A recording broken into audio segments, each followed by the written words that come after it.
Le parachat de cette semaine, c'est parachat Shoftim. Donc, on se trouve dans les derniers jours, si on veut, de Moshe Rabbeinu. Et dans ces parachiotes qu'on va lire maintenant, donc Shoftim, après on va avoir aussi Kitavo, Kitetse, je ne dis pas d'après l'autre, Kitetse, Kitavo, Nitzavim, Vayelech, il va y avoir énormément de mitzvot. Et on dit tout ce que Moshe Rabbeinu n'a pas eu le temps de dire, si on peut parler comme ça, dans le désert, là il le met en concentré. Donc les parachiotes d'avant, il y avait beaucoup de... Moshe Rabbeinu il disait il faut continuer à être un bon juif, il faut aller dans le chemin de pas être un idolâtre. Et là, il commence à donner beaucoup de mitzvot. Et il commence, la première mitzvah de cette paracha, c'est la mitzvah de Shoftim, des juges. Et on sait que très souvent, Elul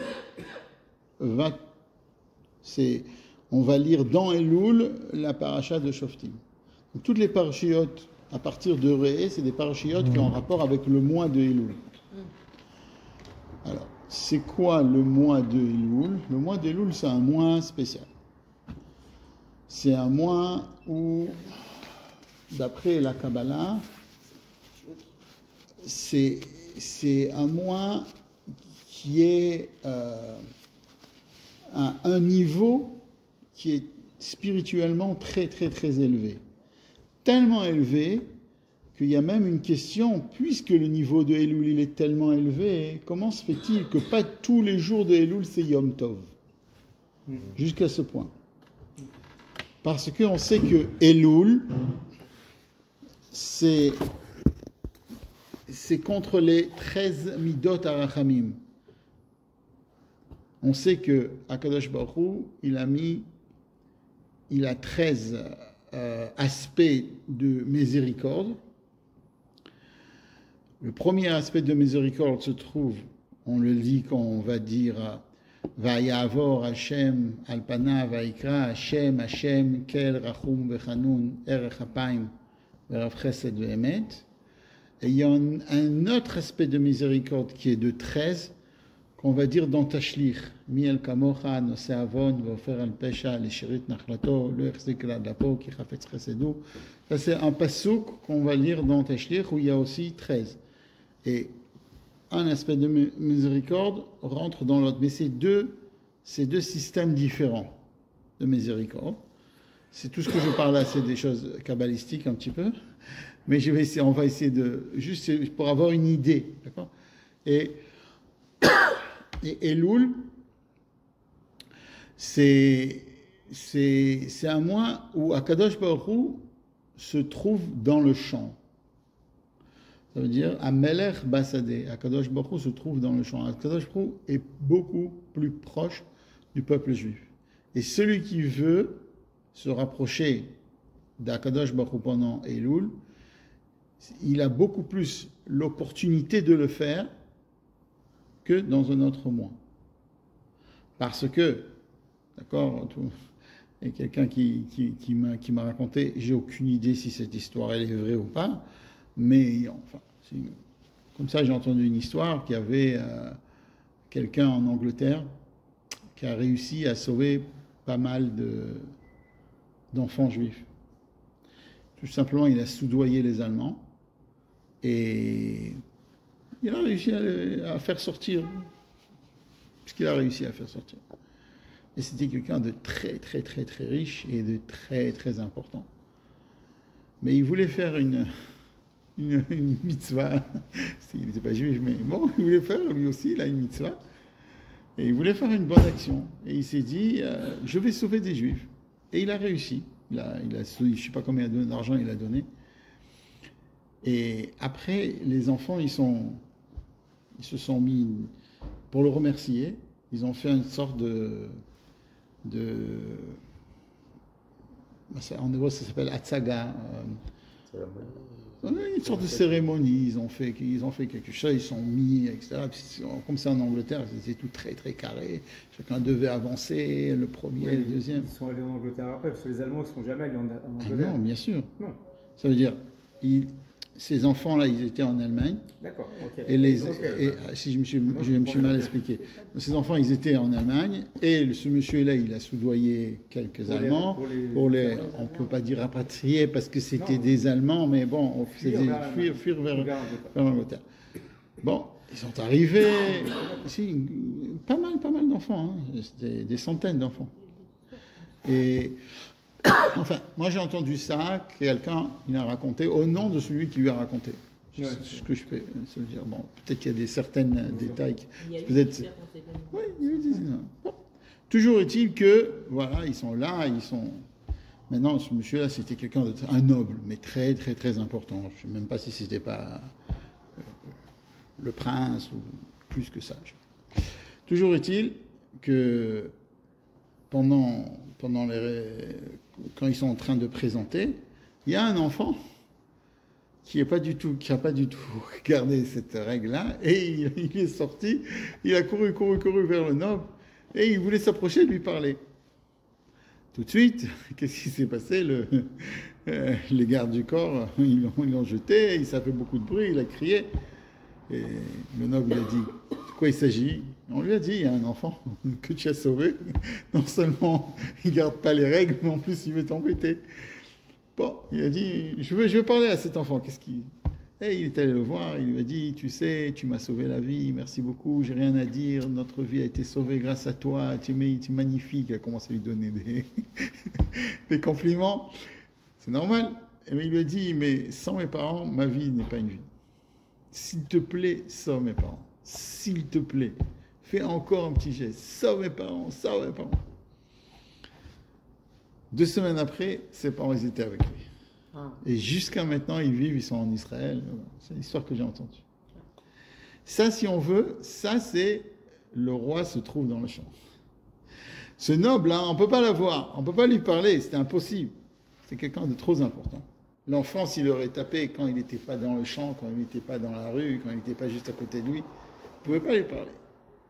Mais il y a certains moments où Akadosh Baruch Hu nous dit, je suis avec vous. Vous pouvez me parler, vous pouvez maintenant me donner. Ah, c'est vrai, je suis moi-même en bas. Demandez. Et ça, c'est le mois de Elul. Le mois d'Elul, chacun, on dit comme ça que chez certaines personnes, Elul, puisqu'on était dans la galoute pendant beaucoup d'années, on a été dans l'exil pendant beaucoup d'années, alors certaines personnes, Elul, c'est le mois de la peur. Pourquoi la peur? Parce qu'on se rapproche de Rosh Hashanah, et donc Rosh Hashanah, c'est le jour du jugement. Donc pendant 30 jours, il y a des gens qui ont peur, et qui, quand ils font Elul, ils ont peur comme ça. Mais c'est dans la Torah, c'est pas comme ça. C'est vrai que c'est le jour du jugement, mais Elul, c'est Elul, waouh, Elul il s'approche, Akadosh Baruch Hu est proche de nous. Si Akadosh Baruch Hu qui nous aime tellement, il nous juge, alors ça veut dire qu'il nous aime. S'il nous juge, c'est pour notre bien. Donc on est content, on est joyeux, pas d'être jugé, parce que personne ne peut être joyeux d'être jugé, mais on est joyeux d'avoir le Elul qui est avant le jugement. Ça veut dire s'il nous juge, donc il nous donne la possibilité de se repentir, d'agir comme il faut. Donc si c'est le cas, donc il nous donne tout. Akadosh Baruch Hu, c'est notre Père. Donc un père, il ne va jamais demander une somme à son fils qu'il ne peut pas payer. Donc il lui donne la possibilité de le payer. Il lui donne la possibilité de bien passer le jugement. Et quand c'est qu'il nous donne ces forces-là? Pas après, avant. Donc c'est maintenant que Akadosh Baruch Hu nous donne toutes les forces.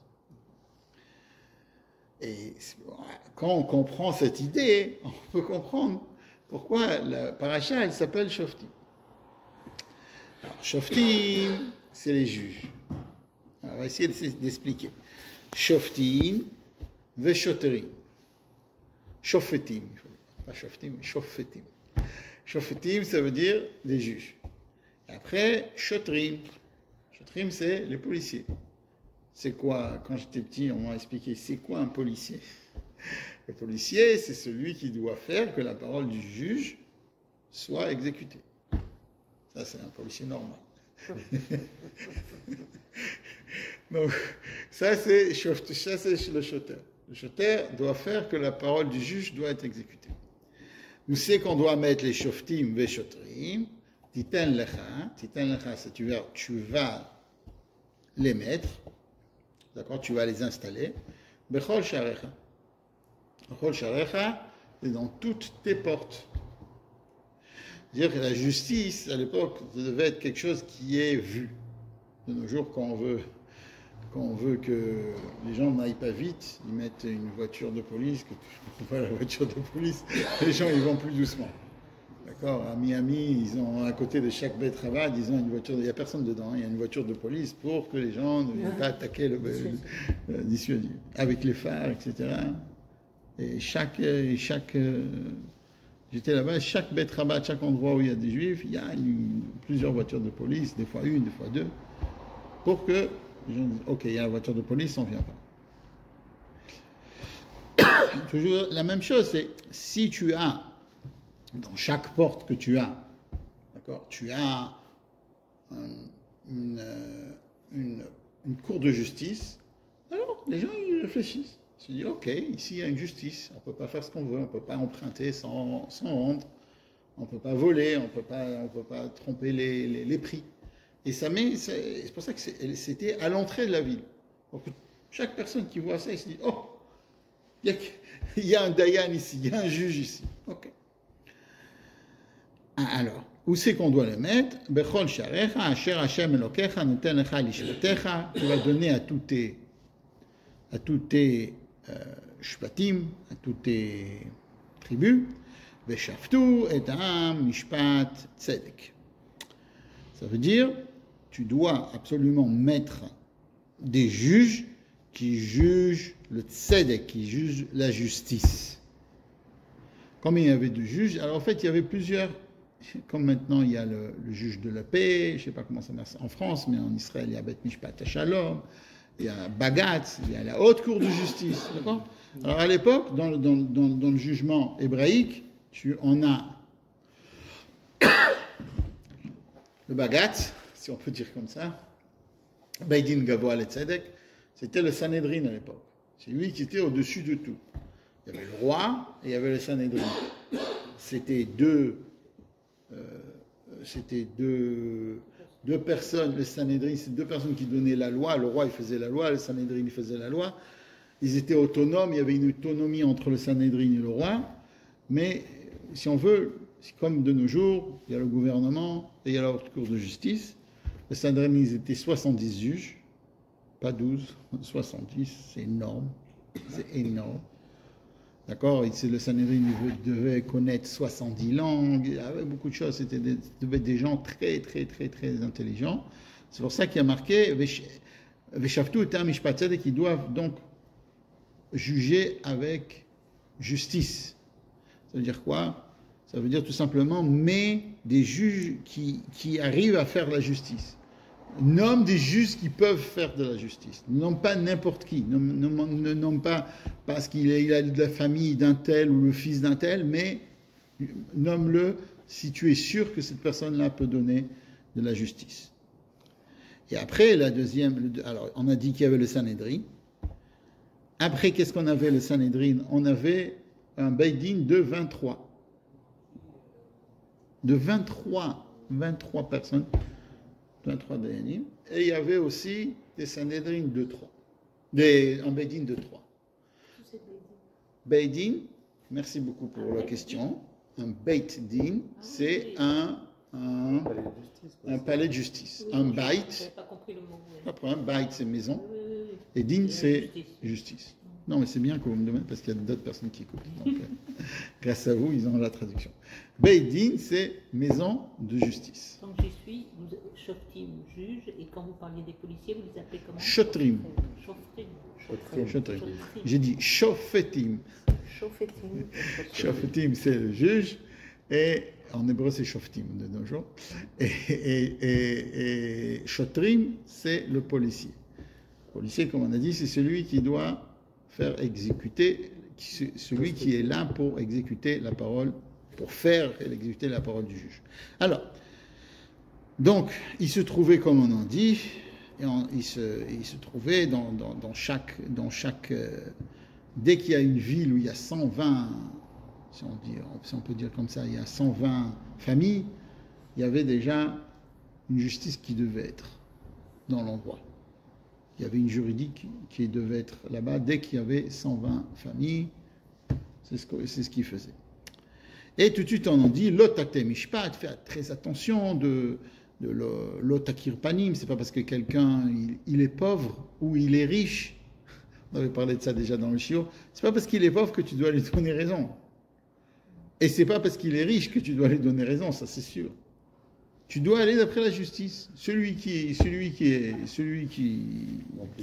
ouais. Après, tu peux faire ce que tu veux. Hein. Le Dayan, il peut très bien dire, voilà, c'est le pauvre qui a raison, pas le riche. Ou il peut dire, c'est le riche qui a raison, pas le pauvre, ça n'a pas d'importance. Mais il peut après, une fois qu'il a fait la justice, il peut aller, tu sais, une fois qu'il a fini, hein, il a le droit d'aller de dire aux riches, c'est vrai, c'est lui qui a raison, si tu veux faire de la tzedaka, tu sais, tu peux faire. Hein. Il a le droit. Mais il faut dire qu'il sait, pas si on ne veut pas dans le cadre du jugement, d'une manière personnelle, après qu'on a fini, où il peut envoyer quelqu'un lui dire, je sais pas, on a le droit d'influencer les gens à faire de la tzedaka, mais le jugement, c'est le jugement. Après, on continue. Et tout ce qui est très très important, c'est l'otikar shorat. Tu ne prendras pas de shorat. Le shorat, ça veut dire que tu ne seras pas corrompu. Tu ne prendras pas un pot de vin. Ça se dit comme ça en français, non? Voilà. Pourquoi? Parce que le shorad, le pot de vin, Ye'aver et Nechachamim rend aveugle les yeux des sages et change les paroles des tzadikim. Alors, il y a beaucoup d'histoires sur ça, que des gens ils étaient en train de juger, des tzadikim qui étaient en train de juger, et d'un coup, ils ont pensé plus d'un côté que de l'autre. Après, il s'est avéré que quelqu'un a donné shochad, pas à lui bien sûr, mais à son secrétaire, et le tzaddik, il a senti ça. Le shochad, c'est quelque chose de mauvais. Alors, quel rapport shoftim veshotrim avec le Elul? Et pourquoi titan lecha bechol sha'arecha?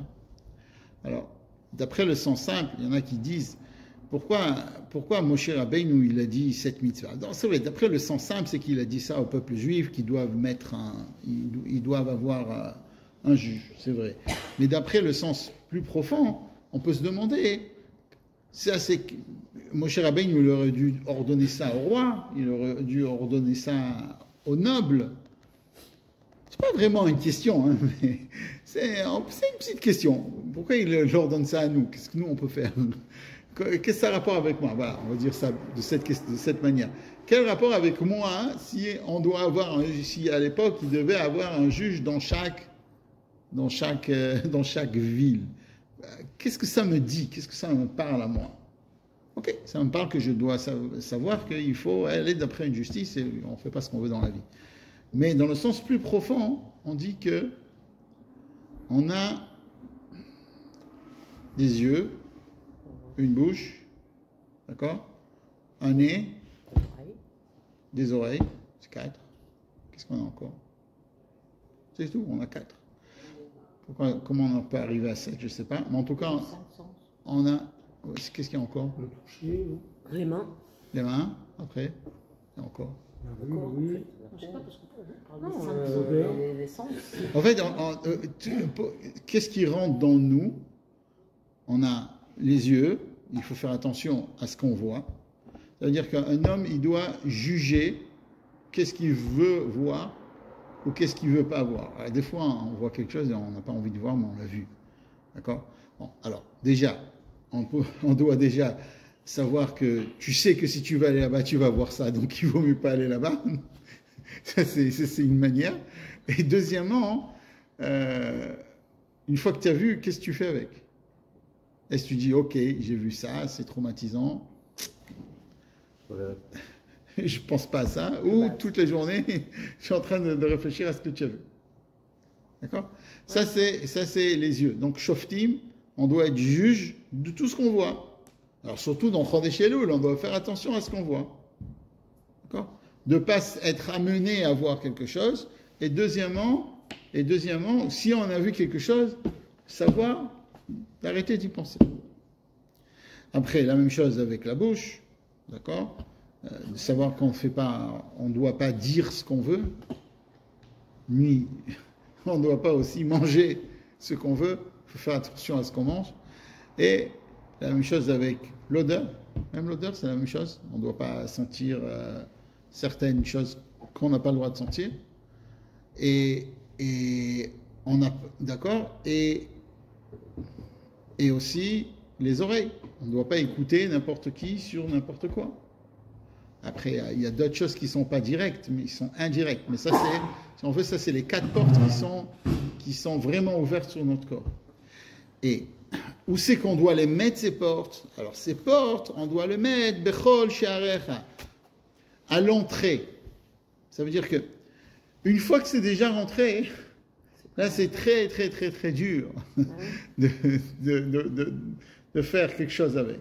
Mais avant que ça rentre, tu dois t'abstenir. Tu dois mettre un juge, te dire, si je vais aller là-bas, est-ce que ça va être bien ou ça va être mauvais pour moi?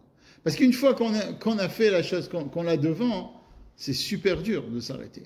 Et par contre, il se trouve à la porte et tu lui dis à la porte, non, ça rentre pas, ça rentre pas. Il y a quelqu'un qui m'a dit qu'il faisait du régime, il dit, si tu veux faire du vrai régime, c'est tout simplement, tu amènes pas les choses à la maison. Parce que si une fois que tu as amené ton gâteau à la maison, ton gâteau au fromage à la maison, ça y est, tu vas le manger. Donc, c'est la même chose avec la vue, c'est la même chose avec l'odeur, c'est la même chose avec tout. C'est pour ça que les juges, on doit se juger et le mettre bachar, avant de rentrer dans la ville, tu dois, une fois que c'est dans la ville, ça y est. Parce que si c'est déjà rentré dans la vie, c'est très, très, très, très dur de pouvoir juger et de pouvoir se dire non, je ne vais pas le faire. Et ça, c'est un peu, si on veut, non seulement Akadosh Baruch Hu, il te dit que tu dois te garder, mais Moshe Rabbeinu, il nous apprend comment il faut se garder. Mais ça va être dans tout dans notre vie. Dans tout dans notre vie, on doit réfléchir. Surtout, à Elul, il faut réfléchir chaque action, qu'est-ce qu'elle va amener et où elle va nous amener. Pas juste à l'action directe, mais à l'action indirecte. Pour ne pas arriver à l'action qu'on ne veut pas arriver. Voilà. Alors ça, c'est le premier din. À savoir que Shoftim et Shotrim, à l'époque, le Shofet, il avait aussi la possibilité d'imprêter, comme de nos jours d'ailleurs. Le Shofet, ils ont une possibilité d'interpréter, merci, la loi. Alors, à l'époque aussi, ils interprétaient la Torah, d'accord, d'après comment ils comprenaient, d'après les règles de la Torah. Même qu'un juge de nos jours, il ne peut pas interpréter comme il veut la loi. Il doit l'interpréter d'après, pas n'importe qui peut interpréter la loi. Ça doit être un juge, quelqu'un qui connaît la loi, etc. Bon, de nos jours, on a des juges aussi qui sont un peu n'importe qui, mais comment ça devrait être.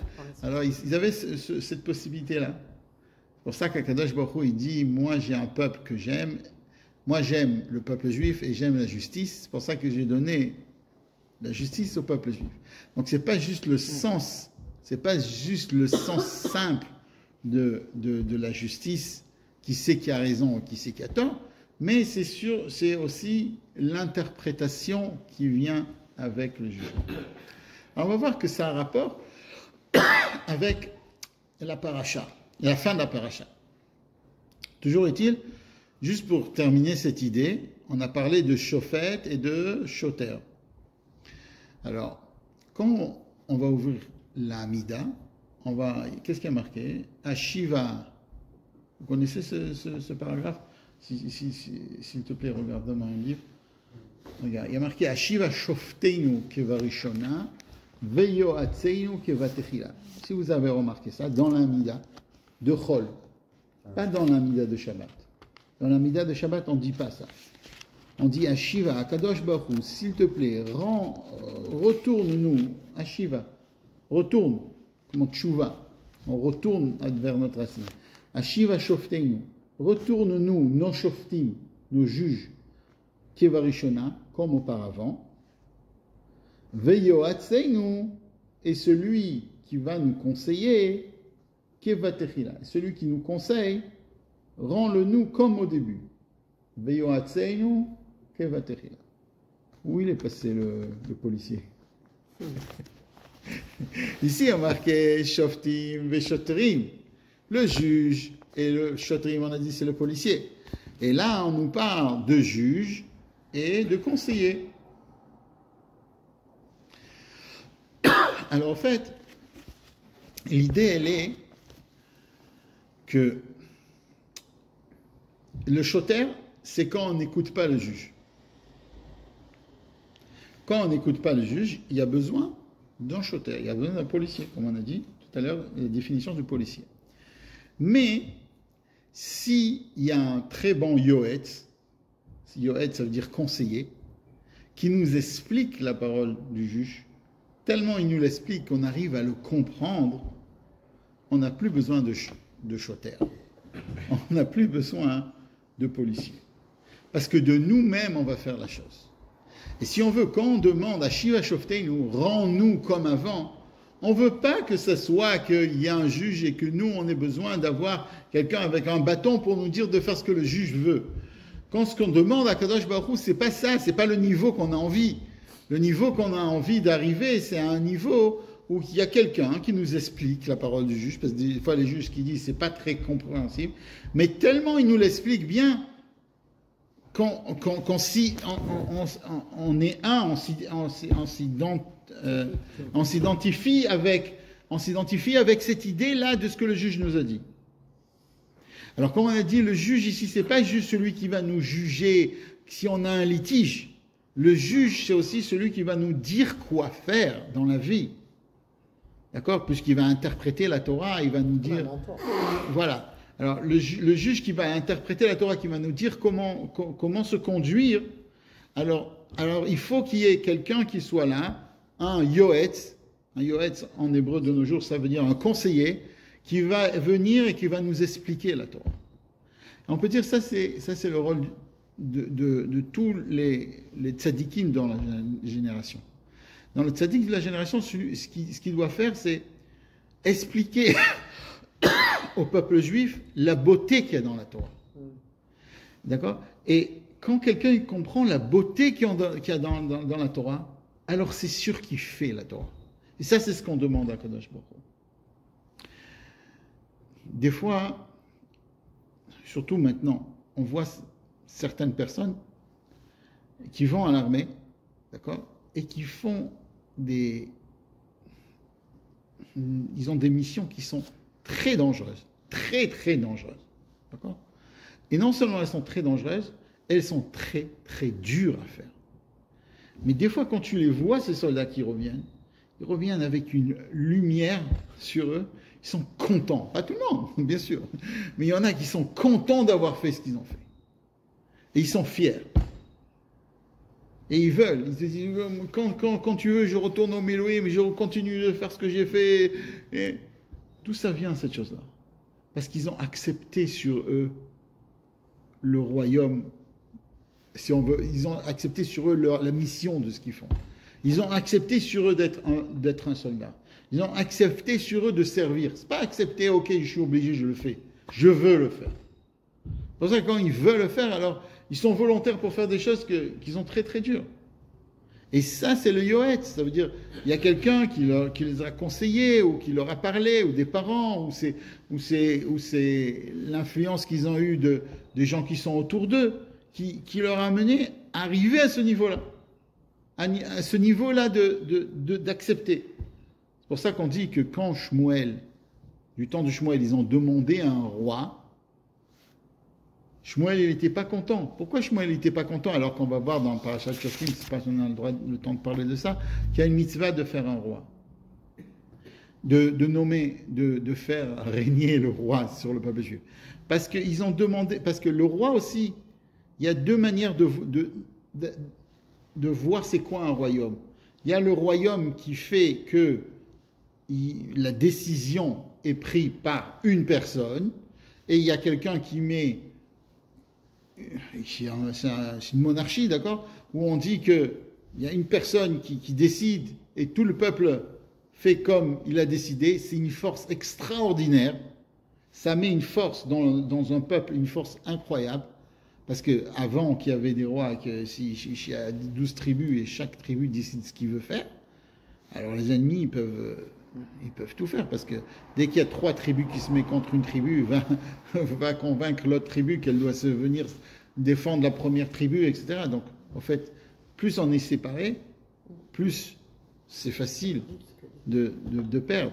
Alors que s'il y a une union, même que il faut que dans l'union il y a la force. Donc, si on veut, le roi, ça peut être un roi qui nous donne de la force, mais ça peut être un roi qui est un peu le Yoetz, qui va nous conseiller, qui va nous rapprocher du judaïsme, comme un roi comme David Ameller, comme un roi comme Shlomo, qui va écrire des psaumes, qui va, dans toutes les générations, il va nous amener jusqu'à maintenant, quand on fait la tefila, on va parler de ce que le roi nous a dit, pas en tant que roi, puisque David, si on veut, David Ben Israël, Chai Vekaim, jusqu'à maintenant, il vit. Il vit en tant que roi, parce que le vrai royaume, c'est quoi? C'est pas le royaume qui va nous sauver des ennemis. Le vrai royaume, c'est quelqu'un qui va nous influencer, qui va nous rapprocher, qui va rapprocher de notre neshama d'Akadosh Baruch Hu. Et ça, c'est le vrai royaume. Et c'est pour ça que Shmuel, il n'était pas content, parce qu'ils ont demandé un roi. Ok, tu as demandé un roi, normal. C'est un mauvais roi. C'est pas parce que c'était un mauvais roi, au début, non. Shaoul. Il peut y avoir un mauvais Oui, il peut avoir un mauvais roi. Mais au début, quand Shmuel il a choisi, au début, Shaoul, c'était un Bechir Hashem, c'était celui qui était choisi par Akadosh Baruch Hu. Mais ce qu'ils ont demandé, ils ont reçu, comme on a vu dans les Meraglim. Ce qu'ils ont demandé, ils ont reçu. Et qu'est-ce qu'ils ont demandé? Ils ont demandé à un roi qui les aide matériellement. Matériellement à s'unir, et qui a marqué, vous avez demandé un roi comme toutes les nations qui sont autour de vous. Et ça, la Torah, quand elle nous demande un roi, elle veut qu'on soit un roi qui nous rattache. Un roi comme David Ameller qui nous rattache, jusqu'à maintenant il nous rattache. Avec Akadosh Baruch Hu. Les psaumes de David, c'est des psaumes que tout le monde récite. Et ça, si on veut, à la fin de la paracha, on va nous parler aussi des témoins. À la fin de la paracha, on va nous dire que il faut 2 témoins, d'accord, pour juger quelque chose. Et dans les témoins, il y a 2 cas de figure. Il y a des témoins qui viennent pour nous raconter ce qui s'est passé. C'est tout. Ça veut dire c'est des Edim qui nous disent voilà, lui il a prêté à l'autre $500, voilà, il a prêté 1000, il témoigne, 2 personnes y viennent, ils témoignent. Il y a 2 personnes qui viennent et qui témoignent comme quoi ça s'est passé de cette manière. Bon, très bien. Mais il y a des témoins qui font la chose. Ça veut dire quoi, qui font la chose? Que sans eux, l'action n'existe pas. Ça s'appelle Ede Kiyum. Je vais expliquer.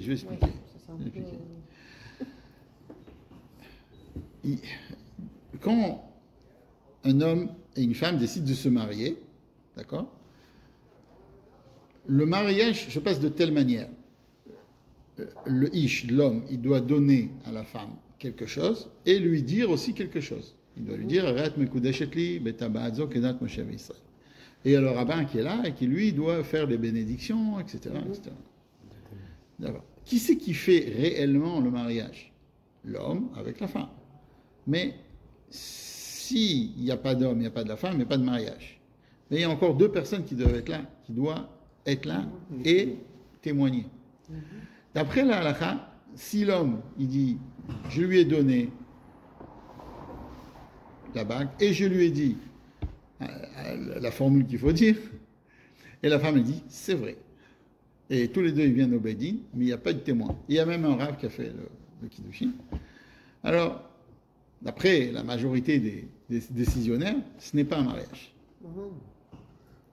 Parce que les témoins, ils ne sont pas là pour vérifier si ça s'est passé ou ça ne s'est pas passé. C'est eux qui font le mariage. Sans les témoins, il n'y a pas de mariage. Il n'y a pas de mariage. Ça s'appelle Ede Kiyum. Sans les témoins, il n'y a pas de Rosh Chodesh. Ok. Il y aura un Rosh Chodesh dans un autre temps, mais d'une manière générale, Akadosh Baruch Hu, il veut que le Rosh Chodesh de nos jours, oui, parce que c'est à cause d'un calcul. Mais à l'époque, il n'y avait pas de Rosh Chodesh sans que les témoins ils soient là et ils disent, voilà, j'ai vu ça. Donc si on veut, les témoins, ils font la chose, ils créent la chose. Il y avait une fois, alors c'est pour ça que les témoins, dans ce mariage, ils doivent avoir, ça doit être des gens qui croient en la Torah, en mitzvot. Si c'est des gens qui ne croient pas en Torah, en mitzvot, qui font pas Shabbat, etc., ils n'ont pas la possibilité de faire que le mariage ait lieu. D'accord?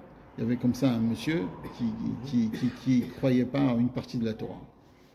C'est quelqu'un de très important, il ne croyait pas en une partie de la Torah. Et il y avait un grand rav qui s'appelait le rav Shlomo Zalman Auerbach. Et quand il a vu que c'était un des témoins, alors c'était quelqu'un de très, très, très, très noble, très, très important.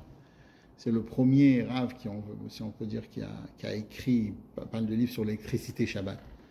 C'était un vieux rav que quand l'électricité a commencé à... il connaissait très bien dans tout, il connaissait dans la physique, il connaissait dans la Torah, c'était quelqu'un de très érudit. Et quand il a vu que c'était lui, c'était un des témoins, tout de suite il lui a dit, alors que rabbin, quand on marie, c'est toujours plus honorable d'être le rabbin que le témoin, c'est comme ça. Et le Shlomo Zalman Auerbach, il a dit au témoin, il a dit, tu veux pas toi être le rabbin, moi je suis le témoin. Il n'a pas trop compris, il a dit oui, bien sûr, avec plaisir. Il ne voulait pas que ce soit l'autre, il ne voulait pas le vexer, donc il a donné comme ça que... Toujours est-il, parce que le témoin, c'est quelque chose de très important dans le mariage. Parce que c'est lui qui fait, qui fait que le mariage ait lieu. D'accord? Je ne sais pas si on peut dire ça comme ça, mais je m'imagine que même chez les non-juifs, se marier civilement, ça doit se passer devant une certaine personne, qui doit être le maire. Même si elle dit, et lui il dit oui, on s'est marié, si ce n'est pas passé devant le maire, bon. Il y a aussi des témoins. Et en plus, il y a des témoins, etc. Il y a Donc, deux témoins. des témoins. Donc, toujours est-il que ça vient de la Torah qui dit Al-Pishne Edim Yakum Dava. Donc, si on comprend ce principe, il y a marqué que Al-Pishne Edim Yakum Dava, il y a deux témoins de l'existence divine dans le monde. Il y a le ciel et la terre, et il y a le peuple juif. Le ciel et la terre, puisqu'on voit que le ciel et la terre, depuis jamais, ils n'ont jamais changé, on n'a pas besoin de leur changer la batterie, il n'y a rien, ça marche. Il y a toujours de la pluie dans le monde, je ne dis pas dans quel pays, mais dans le monde il y a toujours de la pluie, il y a toujours une terre quelque part, tant que, voilà, il y a toujours la lune, il y a toujours le soleil, si ça s'arrête un petit peu, il n'y a plus d'oxygène, il y a toujours eu d'oxygène dans le monde. On dit que si ça tourne un tout petit peu plus vite, alors il n'y a plus d'oxygène. Ça n'a pas bougé, donc c'est un signe qu'il y a quelqu'un qui est là-bas et qui fait tourner tout. La même chose le peuple juif. Mais il y a une différence entre le peuple juif et le soleil et la terre. C'est qu'on dit comme ça que le soleil et la terre, c'est des témoins qui racontent l'histoire, comment ça s'est passé, lui il a donné $500. Par contre, le peuple juif, eux c'est des Edekiyou, eux c'est des Edim qui font que la parole divine elle descend en bas. C'est-à-dire, eux ils font la chose. C'est pas juste, ils témoignent.